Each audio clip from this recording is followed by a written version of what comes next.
Halo guys, balik lagi di Filter Diecast. Hari ini gue mau review salah satu diecast ya teman-teman, Ferrari 1:64. Tapi kali ini berbeda ya teman-teman, karena gue nggak akan sebut merek, harga atau lininya di awal ya, seri lininya ya. Kita bakal nilai mobil ini murni dari kualitasnya, tanpa logo dan tanpa nama besar ya teman-teman ya. Dan ya, kita langsung ambil diecastnya. Ini ya dia ya teman-teman ya. Dan ini adalah Ferrari ya teman-teman. Kalau pertanyaannya, kalau Ferrari ini tanpa brand masih terasa spesial nggak ya teman-teman ya? Ya, first look ya teman-teman, dari pertama kali dilihat mobil ini langsung ya teman-teman ya. Cakep habis ya teman-teman ya. Dan mobilnya kelihatan agresif banget dari kita zoom ya teman-teman ya. Ya, lihat teman-teman, proporsi bodinya ini ceper ya teman-teman ya. Lebar dan kelihatan banget niat dibentuk ya teman-teman ya. Ya, detailnya semua lengkap ya teman-teman.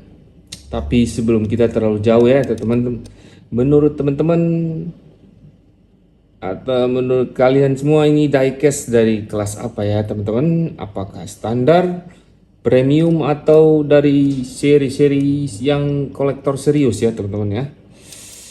Ya, kita lihat dulu. Ini dia teman-teman ya. Ya, cat merahnya nggak terlalu glossy-glossy amat ya teman-teman ya. Tapi juga nggak flat ya.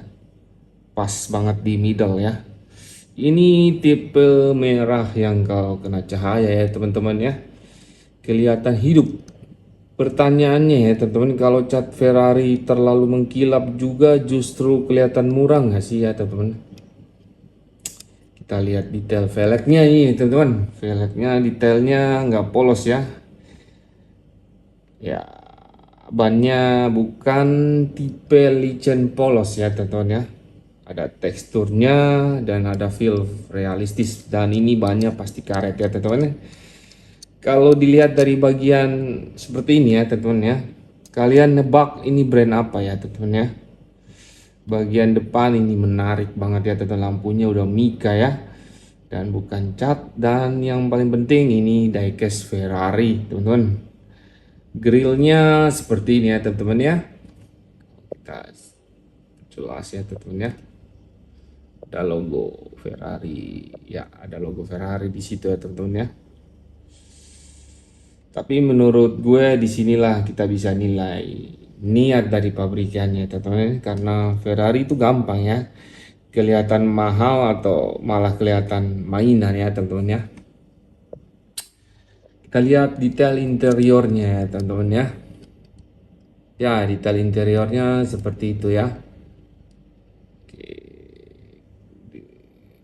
Enggak, interiornya enggak berlebihan ya teman-teman ya, tapi rapi ya. Ya, sekarang pertanyaannya ya teman-teman, kalau interior segini ya teman-teman, kalian expect di harga berapa? Di angka berapa? Ya, kalau gua tutup semua ini logo Ferrari, diecast ini masih punya aura nggak ya teman-teman ya? Dan menurut gua itu poin penting.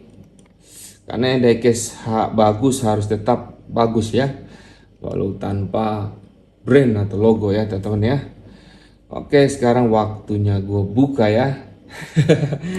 Dan ya, ini diecast Ferrari. Kita lihat mereknya adalah Kyoso ya teman-teman. Dan ini adalah Ferrari 575M Maranello Limited Edition 2003. Diecastnya 1:64. Dan ini base plastik ya teman-teman ya.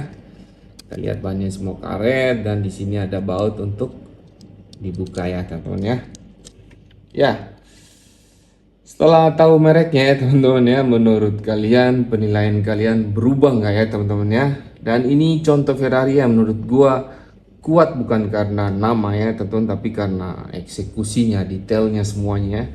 Dan ini bikin gue mikir ya, berapa banyak diecast yang kita anggap bagus hanya karena logonya atau nama brandnya.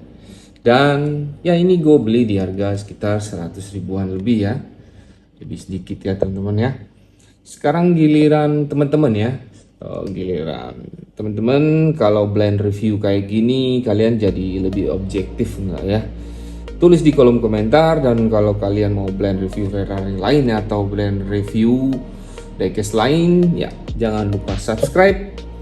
Karena di channel ini kita akan bahas banyak diecast dari berbagai brand ya teman-teman ya. Ya, sampai jumpa di konten berikutnya ya teman-teman. Stay collecting, stay inspired. See you, bye bye.